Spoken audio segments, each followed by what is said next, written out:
Hello guys, welcome back to my YouTube channel. तो guys हम देखते हैं कि महाराज सूर्यगुप्त जो है बहुत बहादुरी से उन सैनिकों के साथ लड़ रहे होते हैं और उन्हें बहुत मार रहे होते हैं। तभी हमें देखा जाता है कि महाराज सूर्यगुप्त के पीठ के पीछे दो तीर लग चुके होते हैं, जिससे कि उनको बहुत दर्द होता है और चिल्लाने लगते हैं।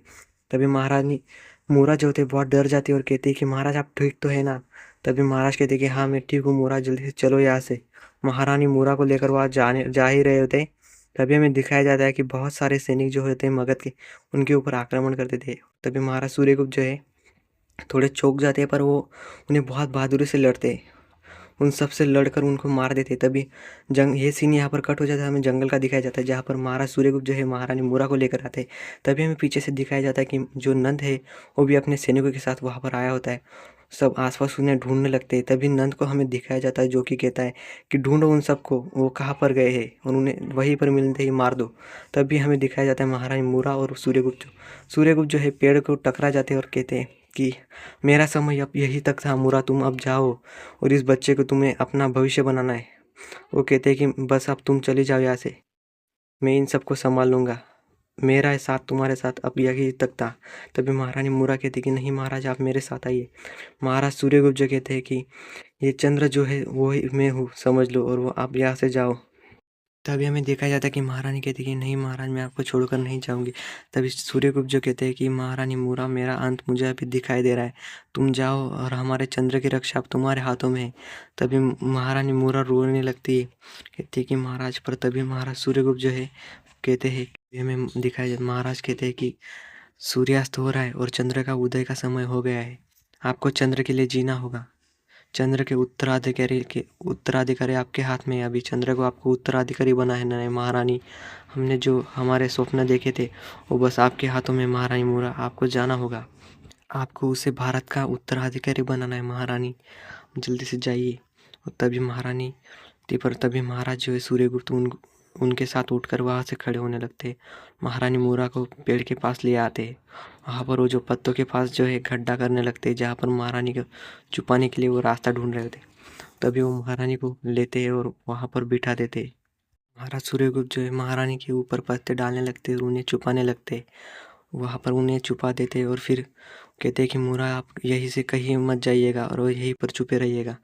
महाराज सूर्यगुप्त वहाँ से निकलते हैं और जाने लगते हैं आगे। तभी महारानी मूरा उनको देख रही होती है और रोने लगती है। तभी हमें देखा जाता है कि महाराज जो सूर्यगुप्त जो है अपने हाथ में तलवार लेते। तभी हमें दिखाया जाता है कि नंद जो है वहाँ पर आ चुका था। कहता है कि तुम अब कहाँ पर जाओगे और तुम्हारी महारानी कहाँ पर है। वो ये भी कहता है कि तुम तो भारत माता के वीर पुत्र हो ना, तो भाग क्यों रहे हो, तुम्हारी वो महारानी कहाँ है, आज मैं उसको अपने साथ ले जाऊंगा। तभी हमें दिखाया जाता है कि महारानी मूरा जो सब कुछ सुन रहे थे और देख रही होती। तभी वो कहता है कि उसको मैं ले जाऊंगा। तभी महाराज सूर्यगुप्त कहते हैं कि अब तेरा अंत आ चुका है।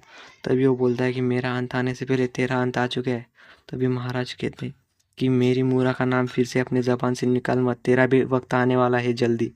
कहता है कि मारो इसे। सब के सब सैनिक उस महाराज सूर्यगुप्त को मारने के लिए थे और पीछे से तलवार मार देते हैं महाराज सूर्यगुप्त को। तभी महाराज सूर्यगुप्त से सबको बहुत बहादुरी से लड़ने लगते, सब सैनिकों को मारने लगते।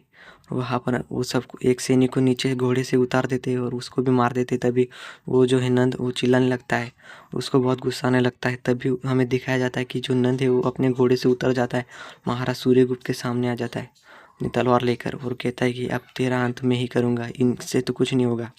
दोनों ही बहुत बहादुरी से लड़ने लगते हैं।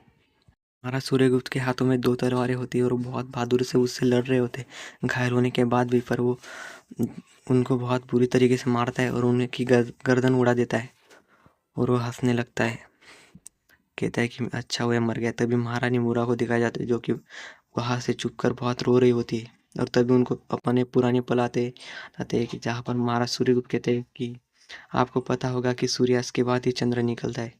तो वो बहुत ही सदमे में गिर जाती है और वो बाहर से भागने लगती है तभी अपने बेटे के लिए। फिर हमें दिखाया जाता है कि बहुत बादल गरज रहे होते। महारानी कहती कि हे भगवान मेरी रक्षा कीजिए, मेरे बच्चे की रक्षा कीजिए। तभी हमें दिखाया जाता है कि सारे के सारे जो पीकॉक होते हैं वो महारानी को घेर लेते हैं और तभी हमें दिखाया जाता है कि सैनिक जो है महारानी मूरा को ढूंढ रहे होते। महारानी कहती कि हे प्रभु मेरी रक्षा कीजिए।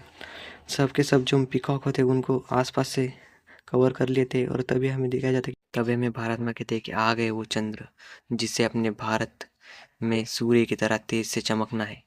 और अपने मौर्य साम्राज्य की नींव रखनी है और अपने पिता का बदला उस हत्यारे से लेना है और आगे चलकर अपने भारत को एक साथ जोड़ना है। तो guys don't forget to subscribe and like and comment. इसका नेक्स्ट एपिसोड आपको जल्दी अपलोड कर दूँ।